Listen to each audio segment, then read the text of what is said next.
El 20 de junio de 1820, hace 200 años, muere acá en Buenos Aires, solo y abandonado, Manuel Belgrano. Manuel Belgrano, el que todos identificamos como el creador de la bandera, porque la historiografía liberal que generó Mitre así lo planteó. Belgrano es el creador de la bandera y no más que eso. Y eso es falso, en tanto que Belgrano, que creó la bandera y que es un orgullo, por lo menos a mí me emociona ver la bandera todos los días, pero fue además un revolucionario de la Argentina de esa época. Y un revolucionario en cualquier momento y en cualquier lugar es un hombre o una mujer que va a dar su vida por la revolución sin importar nada de lo que vaya pasando. Y Belgrano fue un revolucionario. Para 1810, Belgrano es un niño bien de la Buenos Aires de aquella época, educado en España, con un título de doctor en leyes, con un cargo de secretario a perpetuidad del Consulado de Buenos Aires, lo que le garantiza una situación sin ningún conflicto de ahí y por delante, enrolado en algunos movimientos entre 1807 y 1810, que hablan de la posibilidad de producir algunos cambios en la situación del virreinato, y que en 1810 va a apoyar firmemente el movimiento revolucionario. Hay una famosa anécdota, cuando el Cabildo lo nombra al virrey Cisneros como presidente de la junta que va a gobernar de ahí en adelante, y los criollos no querían eso, claro. Belgrano le manda a informar al virrey que le da 2 horas para que renuncie, y si no va a ir y lo va a sacar a patadas por la ventana del fuerte. Belgrano va a ser uno de los vocales de la primera junta, y inmediatamente a ocupar ese cargo va a ser enviado por la Junta en una expedición a Paraguay. Había 3 grandes centros de oposición a Buenos Aires. Uno era Montevideo, que va a seguir en manos de los españoles durante 5 años más. El otro era Paraguay, que producto de la incapacidad política de los porteños va a iniciar su camino a la separación. Y el tercero, el Alto Perú, lo que nosotros llamamos Bolivia. Belgrano es enviado al Paraguay con un ejército reclutado a la carrera, con hombres sin formación. Va a ser derrotado en el Paraguay, pero producto de las tratativas que se hacen después de la derrota y de sus conversaciones con los generales paraguayos que lo han derrotado, a poco de volver aquí a Buenos Aires, estalla en Paraguay un movimiento revolucionario dirigido por estos generales, que expulsa al gobernador de Asunción. La Junta lo envía inmediatamente a Belgrano para ver qué posibilidades de acuerdo puede haber con los hombres del Paraguay. Belgrano logra un acuerdo para ir en conjunto en la guerra Asunción y Buenos Aires, con una sola condición, y es que el comercio de Asunción, que navega por el río Paraná, no sufra ningún tipo de impuestos aplicados por Buenos Aires. Cosa que parece bastante lógica, pero no para el Buenos Aires de esa época, que no acepta ese tratado, y esto va a iniciar ese camino a la separación del Paraguay. En 1812 es enviado al Paraná, a la altura de la ciudad de Rosario, para crear unas fortificaciones, unas baterías que impidan el paso de los navíos españoles por ese territorio. Allí es donde va a crear la bandera nacional. Entre paréntesis, el gobierno le ordena que la queme, que no hay bandera nacional. Belgrano va a tener el buen tino de guardarla, no de quemarla, y sostiene que algún día la va a poder izar. Y poco tiempo después se lo envía a Jujuy, porque la invasión que había ido al Alto Perú ha concluido en una derrota tremenda, y empieza a preanunciarse por la zona de la Quebrada una invasión española desde el Perú. Cuando llega a Jujuy, descubre que el ejército que él tenía que mandar prácticamente no existe, y ante esto toma la decisión de abandonar Jujuy con el ejército, y no solo abandonar con el ejército, sino con toda la población de Jujuy, haciendo retirar a todos los hombres, mujeres y chicos, llevándose todo lo que pueda ser alimento, quemando lo que no se puede llevar, con el objetivo de dejarle una tierra arrasada al ejército español. Ahí en Jujuy, el 25 de mayo de 1812, en San Salvador, en los festejos por la Revolución de Mayo, Belgrano volverá a izar la bandera argentina, esa que se le sigue desconociendo.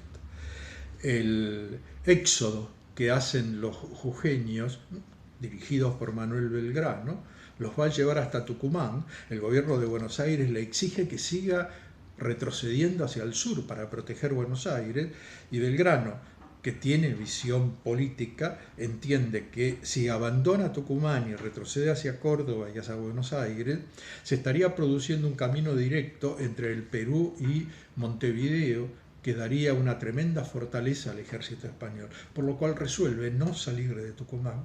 Antes de su llegada envía hombres que van a hablar con la población para convencerla de que deben pedirle a Belgrano que no abandone Tucumán, que va a ser la excusa que va a tener Belgrano ante el gobierno. Llegado a Tucumán sucede así, y Belgrano resuelve desobedecer las órdenes del gobierno y presentar batalla al ejército español en Tucumán. Es la batalla de Tucumán, ¿no? En el campo de las carreras, el ejército del norte, dirigido por Belgrano, derrota al ejército español, que tiene que empezar una retirada camino al Alto Perú. Y Belgrano va a iniciar lentamente una persecución a este ejército, con el hecho de haber triunfado, de haberse fortalecido, de haber desobedecido a Buenos Aires y triunfado y garantizado el proceso revolucionario. Estuvo en sus manos en ese momento y no dudó. Cuando llega a Salta, en la ciudad de Salta, el ejército español, con varios miles de hombres, se ha establecido para enfrentar ahí en Salta al ejército que lleva Belgrano. Y Belgrano, producto del conocimiento de muchos de sus hombres, de la geografía del lugar, resuelve tomar una medida drástica, una medida absoluta, que le va a dar un excelente resultado. ¿Y cuál es esa medida?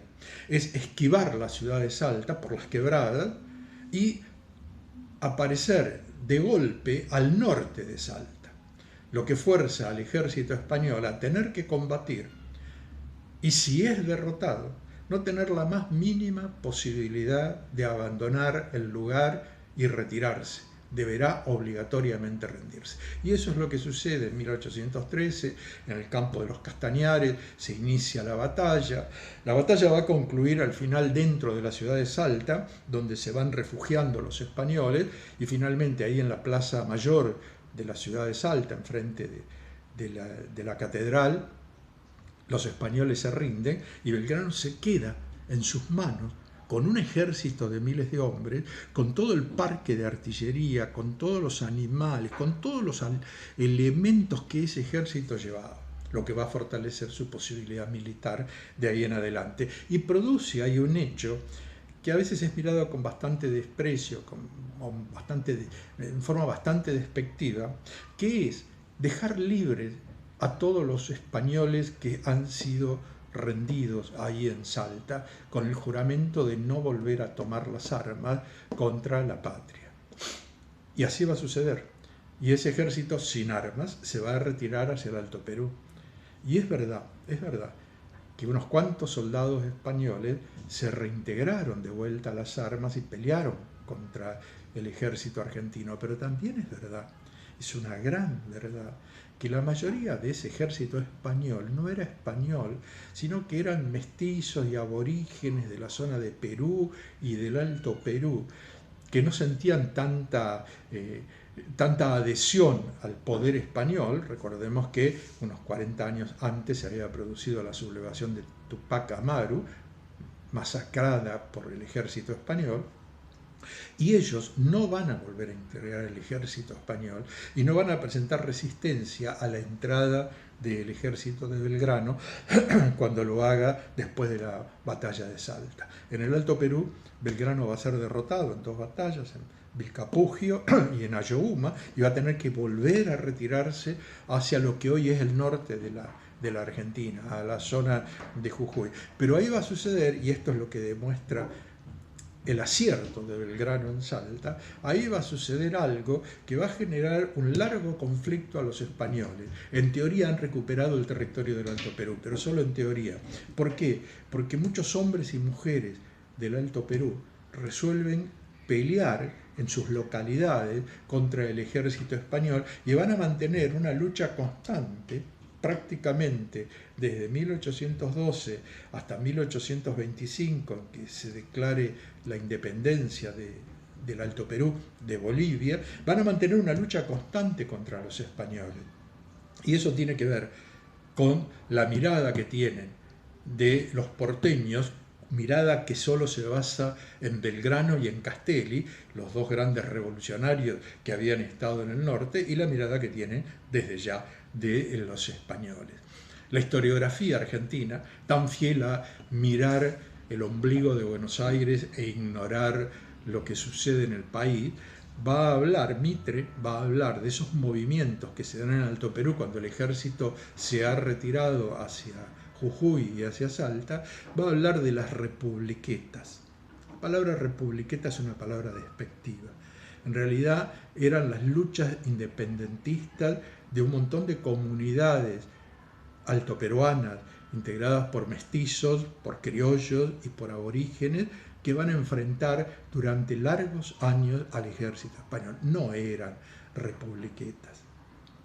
Belgrano, además de esta campaña militar, además de la experiencia que ha ido aquilitando en las campañas militares, es un hombre que ha tenido una alta presencia en otros aspectos de la vida política de un país. Como secretario del consulado, es alguien que ha planteado la necesidad en una zona donde lo único que se pensaba era en criar vacas que se crían solas, por otro lado, y venderlas o vender el cuero al exterior sin ningún tipo de actividad. Belgrano va a plantear la necesidad, primero, de desarrollar la agricultura y, en segundo término, de generar con esas producciones locales, industrias locales, que fortalezcan la economía del país. No es lo mismo, dice él, vender cueros que vender zapatos. O sea que realmente es un progresista, un proteccionista en la economía de aquella época.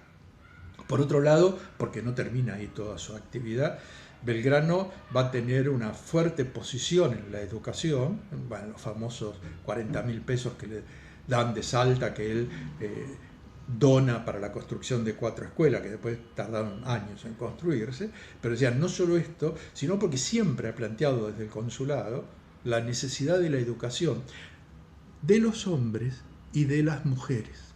Y aquí aparece otro rasgo de Belgrano que lo muestran como un revolucionario. Él plantea la obligación y la necesidad de que se eduque a la mujer en un plano de igualdad con el hombre, porque dice, entre otras cosas, cómo una madre va a educar a sus hijos con ideas de libertad y de patriotismo si ella no ha sido educada. Necesita recibir la misma instrucción que los hombres para poder producir resultados apropiados. Y no solo es esto, sino que además, en su experiencia del Alto Perú, Belgrano va a llevar adelante, o mejor dicho, el gobierno argentino va a llevar adelante, por recomendación de Belgrano, 2 nombramientos de oficiales del ejército argentino para 2 mujeres, algo que en la época era imposible de pensar. Una es Juana Azurduy, que lucha a la par de Belgrano y posteriormente a la derrota de Belgrano, y que va a ser nombrada capitana del ejército por el gobierno de Buenos Aires. Y la otra persona es María Los Remedios del Valle, una negra, una mujer negra, que se va a enrolar en la primera expedición al Alto Perú porque su esposo y su hijo van a participar y él los va a seguir, ella la va a seguir con sus 2 hijas, que va a participar en esa primera expedición derrotada, que va a participar en la segunda expedición. Por ahí para muchos es muy famoso la frase "las niñas de Ayohuma", que habla, otra vez la historiografía liberal, de unas mujeres que auxilian a los heridos en la batalla de Ayohuma, cosa que es verdad. pero que no se limitaba a eso, dado que María de los Remedios, además de actuar, diríamos, como enfermera, como cuidadora de los heridos, combatía. Cuando había que combatir, combatía sin ningún inconveniente. Tanto es así que Belgrano va a pedir al gobierno de Buenos Aires que le den un rango de teniente coronel. La primera mujer, una mujer negra, fue nombrada teniente coronel del ejército argentino. ¿Cuántos de nosotros sabemos eso? ¿Cuántos de nosotros hemos estudiado en la escuela este hecho que lo pinta a Belgrano como un hombre realmente de una estatura superior? Estando en el Paraguay en 1810, en la expedición que iba al Paraguay, hablando de la educación, recibe una carta de Mariano Moreno, el secretario de la Junta, que le informa, Mariano Moreno, de que va a crear una biblioteca pública aquí en Buenos Aires para que todos puedan acceder a los libros. Y la respuesta de Belgrano es tajante: abra mi casa, retire todos los libros que hay ahí y póngalos en la biblioteca pública. Donaba, regalaba su biblioteca, con el valor que esto podía tener para un intelectual como era Belgrano, para que pudiera accederse a ese conocimiento por todos. Para 1820, Belgrano es un hombre dejado de lado, regresa hacia Buenos Aires para morir en Buenos Aires y va a morir el 20 de junio de 1820, solo acompañado por algún hermano, por algún amigo y el médico que lo cuidaba, e ignorado, olvidado y despreciado por toda la sociedad porteña de la época. Tanto es así que en los diarios de la época no existe una sola mención a la muerte de Belgrano en esos días. Belgrano creó la bandera, no cabe la más mínima duda, y es un orgullo, pero Belgrano fue más que la bandera. Belgrano fue un revolucionario que decidió dar su vida por la revolución que creó nuestro país. Eso es lo que no debemos de perder de vista nunca.